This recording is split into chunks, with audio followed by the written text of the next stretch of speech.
going to win by force. Your mind must be an absolute monarchy where your commands are instantly obeyed and you instantly comply with your own mind. If your mind says, I'm going to train today, your body must instantly comply with the overlord, the absolute monarch, which is your intention. Because it is intention which matters above all things. You know, people talk about motivation all the time, and I'm tired of getting asked this fucking question. Let me explain something to you about motivation. If you felt like doing something and you didn't do it, you were never motivated. And if you didn't feel like doing something and you still did it, then you were motivated. How you feel has absolutely nothing to do with motivation. Motivation can be measured purely by the action in and of itself. Did you take action? Did you do what you were supposed to do? If so, you were motivated enough to do it. Even if you didn't want to do it, even if you hated the idea of doing it and was resentful about the fact you had to do it, that is motivation. Because action itself. Because when you look at words like procrastination, they give big fancy titles for this. What procrastination is essentially is wanting and needing and knowing that you must do something and disobeying yourself. I'm dehydrated, I'm gonna drink this water. You know what? Your brain knows you need to do it. I know I need to do it. I'm thinking I need to do it, and I just don't. That's the most ridiculous thing in the world, because if you can't listen to yourself, how do you expect anyone else to ever listen to you? How do you expect to ever be the boss of anyone else when you tell them what to do? They're going to obey you, which is necessary to run a family, to run any small to medium-sized company, to have, I guess, any real level of success in the world. If you can't listen to your own commands, you have no chance of having authority over everybody else, because people could smell it. They could tell a dosser when they see one. And I think men at home today need to be absolute monarchs over their lives. And this is actually a fantastic way to measure your capability as a man and your ability to get people to believe in you and your leadership. Let's imagine this. You're an absolute monarch of your life. You say what you want to do, you say how you want it to be, you say how you're going to live, you get it done. If a woman decides to stick by you with your absolute instruction and command, then she believes in your leadership. You have shown and demonstrated enough capability, perspicacity, indefatigability for her to sit at home and think, I want to follow this man wherever he is leading me. If she leaves you because you are not bending or breaking to her will, because it is an absolute monarchy that you own, that she is living within, then you're going to find yourself very, very lonely. So a great way to measure your capability as a man is to wake up and say, this is the life I want to live, this is how I'm going to live it, this is what I'm going to do, and see who's sticking around beside you afterwards. See which women are still there for you when you make it very clear how you intend to live your life. So you can live with absolute monarchy and reign as a king, and you're going to find out a lot about your capability, not only from women, but from men too. What men want to stick by you when you say, look, this is how I'm going to live my life, this is what needs to be done, this is the life I'm going to live. That will teach you a lot about yourself in an absolute monarchy, which is why you need the mindset of a king for the exact same reason. You now have an obligation to the people who believe in you. You now have an obligation to yourself, because it is an absolute monarchy that you are in control of. You can no longer delay it. You can no longer procrastinate. You can no longer live in the promise of a better tomorrow, of a perfect future. There is right now, and you have obligations you must fulfill. And I want to make this very important. By fulfilling your obligations to yourself, you default fulfill your obligations to everybody who believes in you and cares about you and loves you and relies on you. By fulfilling your obligations to yourself, you're not trying to get strong and get rich just to buy dumb shit. You're doing that because you owe it to yourself. You're doing that because it's going to please your ancestors and please God and please the universe. And by extension, you are automatically going to become more valuable to everybody else who believes in you, which strengthens your kingdom, strengthens your absolute authority. And there are some times in life as a man, you need absolute authority to be effective. If this house sets on fire, I need to be able to say to my woman, get up, run. I don't have time for her to say why. I don't have time for her to say, where's the fire? Maybe you can put it out. My friend's boyfriend didn't yell at her like that. Why are you being rude to me? There's no time. I gave a command and I expect to be obeyed because it allows me to save her life and mine. If you do not have absolute authority over the people you are providing and protecting, you are not actually effective as a leader at all. I believe everything in the world is a choice. And people will argue with me when I say that. They say, no, I didn't choose to feel this way. And I'll argue back. that believing everything is a choice empowers you to make the change. Trying to say that everything is not a choice removes your power and your authority and your responsibility and your capabilities. When people sit and say, oh no, I didn't choose this, well then they can't choose to fix it. Whereas if you accept that every single thing about you is a choice, then you get to choose to change it or not. So I think the most powerful thing you can do if you're a depressed or sad person is you can choose to stop being one. And that's the mindset which allows you to be most competitive in the world. Like what even is true and false? True and false is adopting the mindset or the strategies which allow you to compete and win. That's what's true. It's like fighting, right? People say lucky punch. There's no such thing as a lucky punch. It landed and you threw it. That's a punch. And that's a punch you've been training for. So I like what you said about it doesn't matter if it's true or not because it's empowering. I would argue that truth is empowerment. What is true? Well, for me, what is true is what allows me to feel most powerful. That's what's true to me. When I look at scenarios or situations, I sit and say, well, option A makes me feel weak and helpless, and option B makes me feel powerful, so I believe B to be true. That's what I believe. And that's where my whole worldview comes from. Would you get flack from that? Do people get upset with you saying that? All the time. Right. But those are people who have a different version of objective reality, and their reality is not geared towards competitiveness like mine is. The primary objective of my thoughts and feelings and reality is to win. The only reason my brain activates is to win. It's not to feel happy.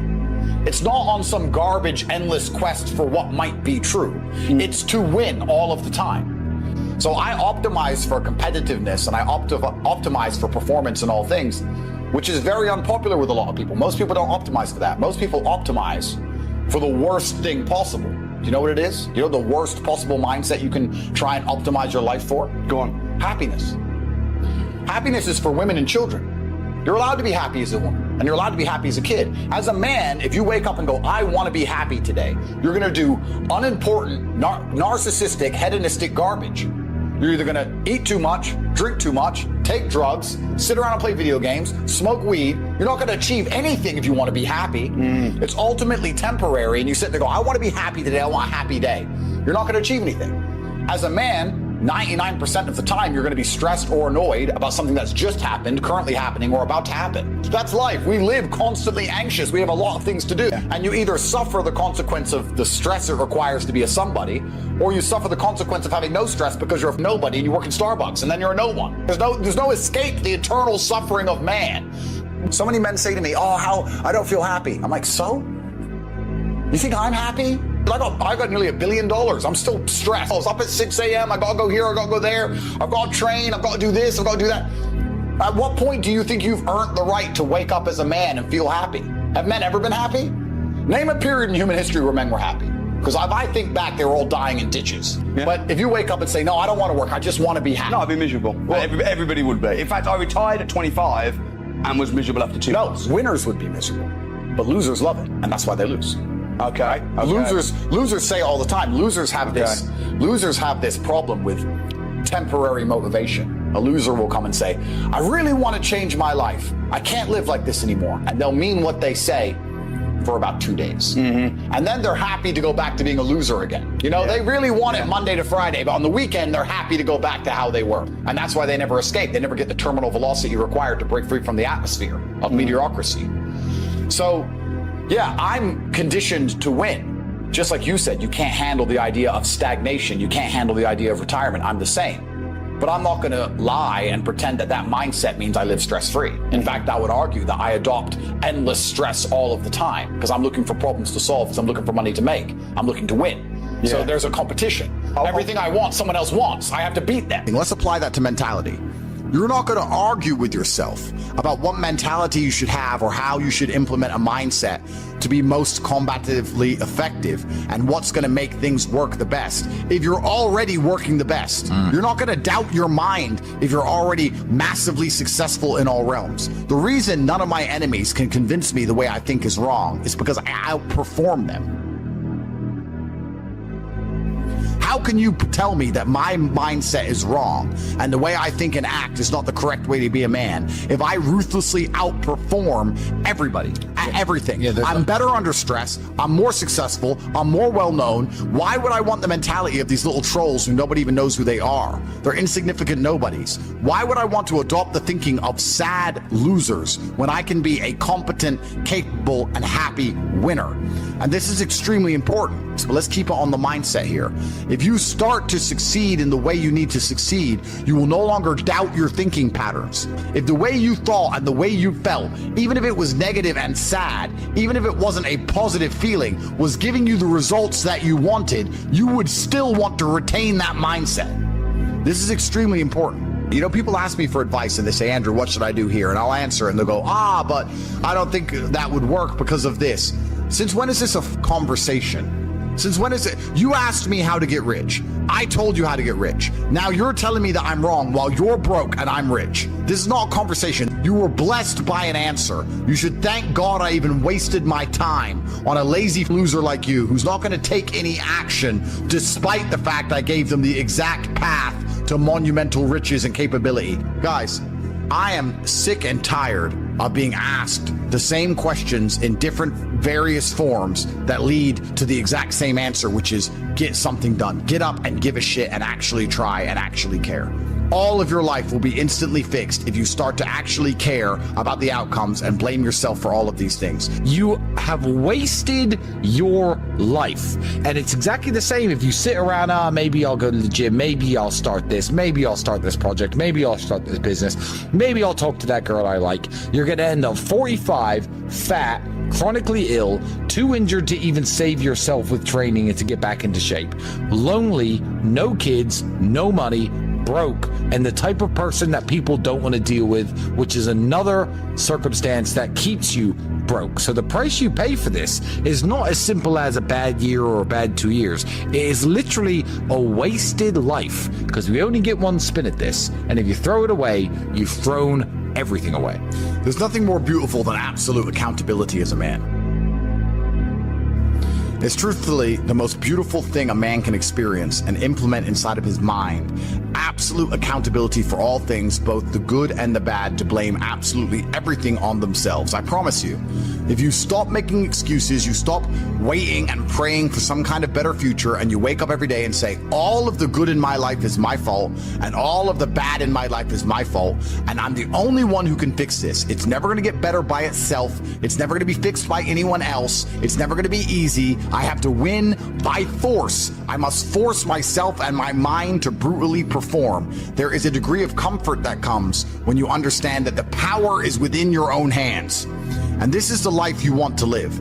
I've been up at 9 a.m. and in meetings by 10 a.m. till 2, 3, 4 in the morning every single day. It's 2 in the morning. Almost 3.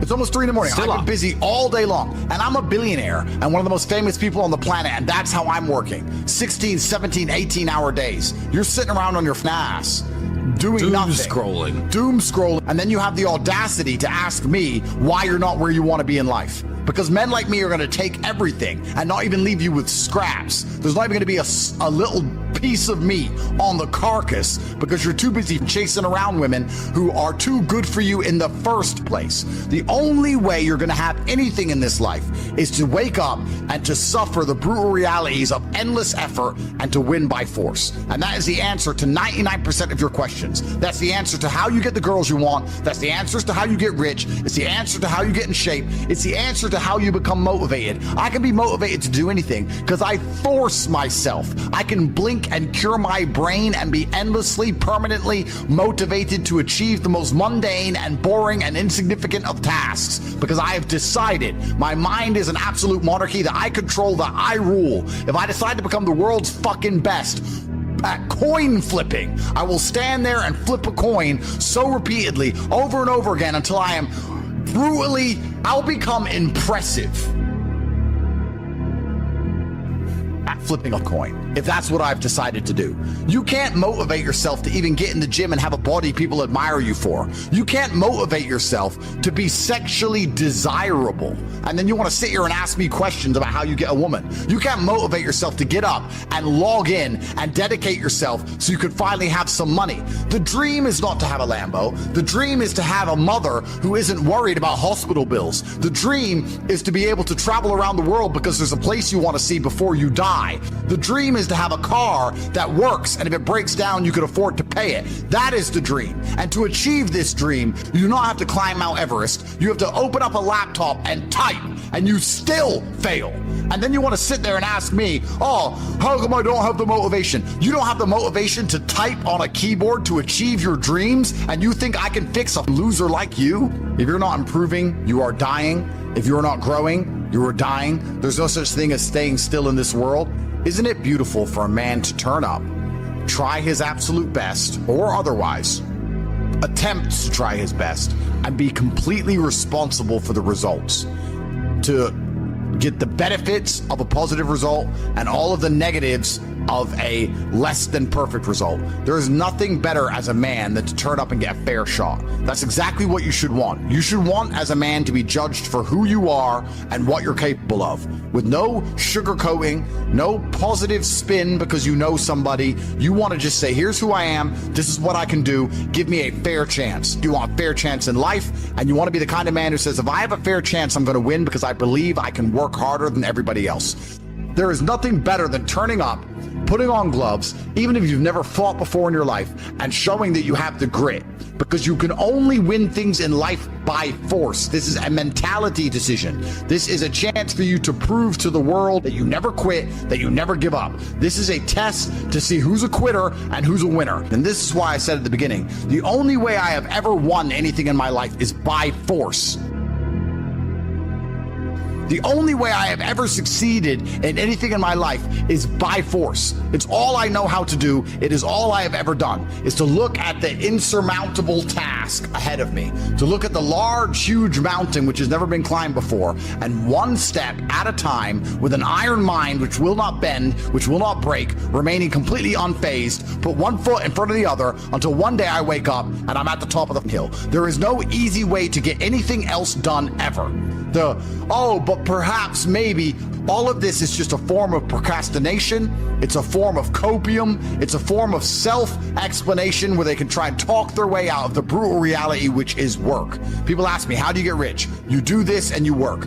Oh, but that won't work for me, because they are saying that so they do not have to actually do the work. That's what they're trying to do, trying to avoid the brutal realities of life. There's nowhere to hide. You cannot escape.